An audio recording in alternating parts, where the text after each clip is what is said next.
कक्षा 10 प्रश्नावली 1.1 का आज हम लोग तीसरा क्वेश्चन सॉल्व करेंगे।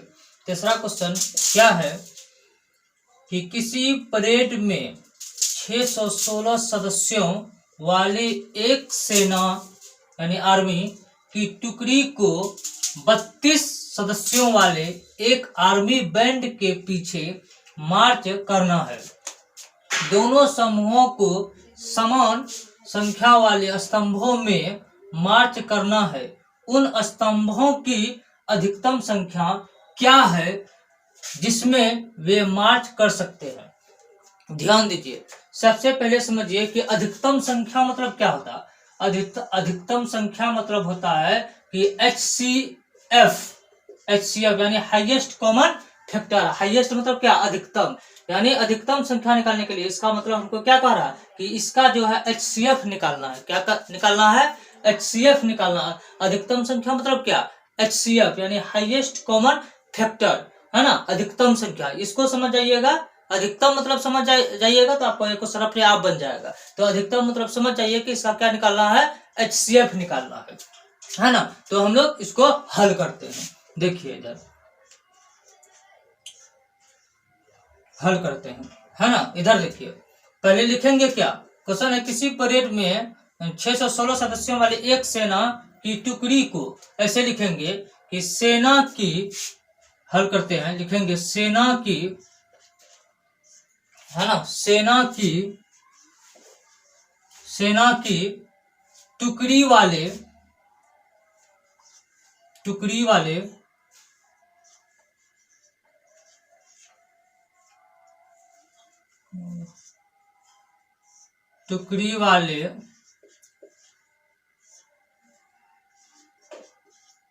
सदस्यों की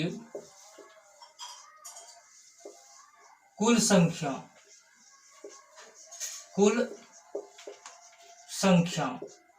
बराबर कितना है, 616 है।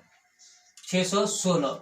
उसके बाद क्वेश्चन फिर कह रहा है कि 32, है ना, 32 सदस्यों वाले एक आर्मी बैंड के पीछे मार्च करना है। तो लिखेंगे सेना बैंड में सदस्यों की संख्या 32। तो लिखते हैं तथा सेना क्या है, 32 सदस्यों वाले एक आर्मी बैंड, है ना। सेना बैंड में सदस्यों की संख्या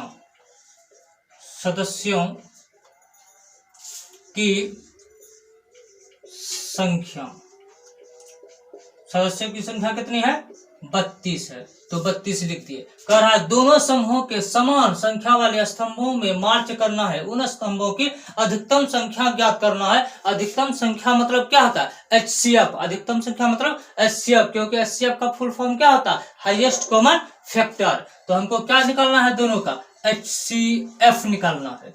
किसका 616 और किसका 32 का। तो हम लोग निकालते हैं। इधर देखिए दोनों में से सबसे बड़ी संख्या कौन है, 616 है। तो 616 लिख दिए। जैसे 616 लिखे, दोनों तरफ कौन सेट कर दिए। उसके बाद क्या है, 32 है। तो 32 छोटा है, इसको कान का बगल में लिख दीजिए। तो इसको सॉल्व कीजिए, यानी HCF बनाना है। तो सबसे पहले देखिए 32 दूना 64, यहाँ लगेगा 64, नहीं लगेगा। तो एक बार में ही लगेगा, एक बार में दे देते हैं, ठीक है। तो उसके बाद घटाइए, एक दाही पहचानेंगे 11, 11 में 2 गया, कितना बचेगा, बोलिए 9। यहाँ कितना बचा, 5, 5 में 3 जाएगा, कितना बचा 2। यहाँ पे कितना है, 6 लिख दिए। उसके बाद देखिए, क्योंकि यहाँ 6 उतार दिए, ऊपर से उतारने के लिए बाकी है। उसके बाद देखिए कितना बार में लगेगा। अब देखिए 32 9, इधर देखिए 32 गुना 9 करते हैं। 9 दूना 18 के 8, हाथ मेरा 1, 9 तिया 27 1 28, 288। यानी कितना बार में लगेगा, 9 बार में लगेगा। तो कितना हुआ, 288। इसको घटाइए, क्या करना है, घटाना है। एक दाही पहचानेंगे 16, 16 में 8 गया 8। यहाँ पे कितना है, 8 बचा, 8 में 8 गया 0 और 2 में 2 गया 0। अब कितना है, 8 है। 8 शेष निकला, तभी HCF बनेगा जब आपका शेष जब तक 0 न होता है तब तक सॉल्व करते रहिए। जैसे अब इसमें भी क्या करना है, शेष में भी कौन सेट कर देना। जैसे कौन सेट करेंगे उसका जो है हमको भाजक जो है उतर जाएगा। तो भाजक कितना है, 32 है, तो 32 लिख दिए भाजक। अब देखिए कितना होगा, 8 चौके 32, शेष क्या हो गया, 0 निकल गया। तो इसका एचसीएफ का आंसर कितना हो गया, जो जीरो वाला का जो भाजक होता है, क्या होता है, भाजक होता है, वह आंसर होता है ना। तो क्या हो गया 8। लेकिन हमको इस तरह से नहीं लिखना है, हमको क्या लिखना है, यूक्लिड विभाजन एल्गोरिथम के द्वारा हमको सॉल्व करना है। तो यहाँ पे लिख देते हैं, इधर देखिए, तो यूक्लिड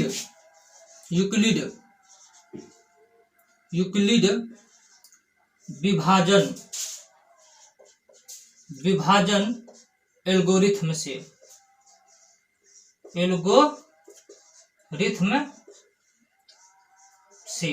इसके द्वारा सॉल्व करना। तो ये देखिए यूक्लिड विभाजन एल्गोरिथम में क्या होता है, बोलिए बताया है ना, 1 नंबर का क्वेश्चन में सॉल्व कर। यूक्लिड विभाजन एल्गोरिथम होता है कि a बराबर बी क्यू प्लस आर, है ना। देखिए इधर समझिए क्या होता है, a बराबर बी क्यू प्लस आर, अर्थात इसका हिंदी अगर हम लिखेंगे तो क्या हो जाएगा, इधर देखिए, भाज्य बराबर क्या हो जाएगा, भाजक गुना भागफल होगा, भागफल प्लस शेषफल, क्या होगा, शेषफल, यही होता है। देखिए भाज्य जो है आपका क्या हो गया, ए भाज्य हो गया, बी क्या हो गया, भाजक हो गया, क्यू क्या हो गया, भागफल हो गया, और आर क्या हो गया, शेषफल हो गया, आर क्या हो गया, शेषफल हो गया।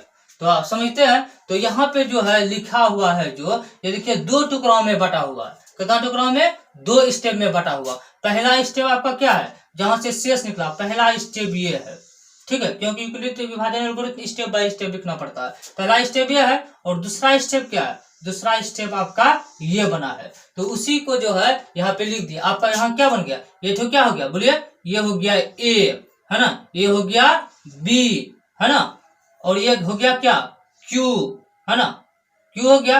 और उसी तरह से यहाँ पे क्या हो जाएगा, ए हो जाएगा बी, और ये 32 जो है ये लिखा हुआ जाएगा ए, और ये हो गया क्यू, और ये हो गया क्या, आर, क्या हो गया, शेषफल हो गया। तो उसी को जो है दोनों स्टेप को यहाँ पे लिख दीजिए। तो ये नहीं भी लिखिएगा चलेगा, लेकिन ये चीज को लिखना बहुत जरूरी है। ये तो हम समझाने के लिए केवल लिखे हैं कि आपको समझ में बेसी आएगा, लेकिन इसको लिखना जरूरी नहीं है, ये चीज को लिखना जरूरी है, ठीक है। इसको समझाने के लिए हम लिख दिए हैं, है ना। तो इधर देखिए, इधर ए क्या है, 616 है, तो 616 लिख दिए। अब बराबर बी कितना है, बी 32 है, 32 लिख दिए, गुना लिख दिए। अब क्यू कितना है, क्यू 19 है, 19 लिख दिए। अब प्लस लिख दिए। आर कितना, आर मतलब शेषफल कितना है, 8 है, 8 लिख दिए। ये हो गया पहला स्टेप। अब देखिए पहला स्टेप कंप्लीट हो गया, लेकिन तब तक करते रहेंगे जब तक कि शेष 0 ना हो, और शेष 0 वाला का जो भाजक होता है ना, वही एचसीएफ का आंसर होता है,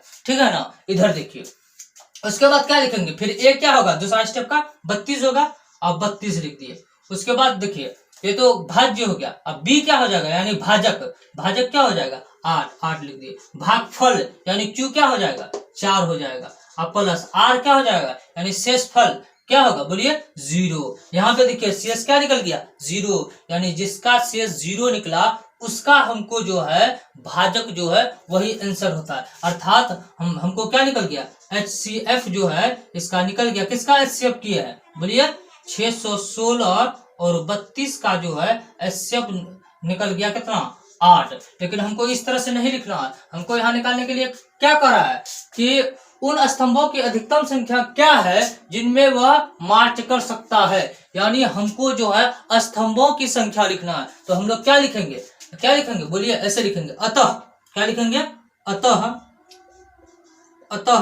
स्तंभों की संख्या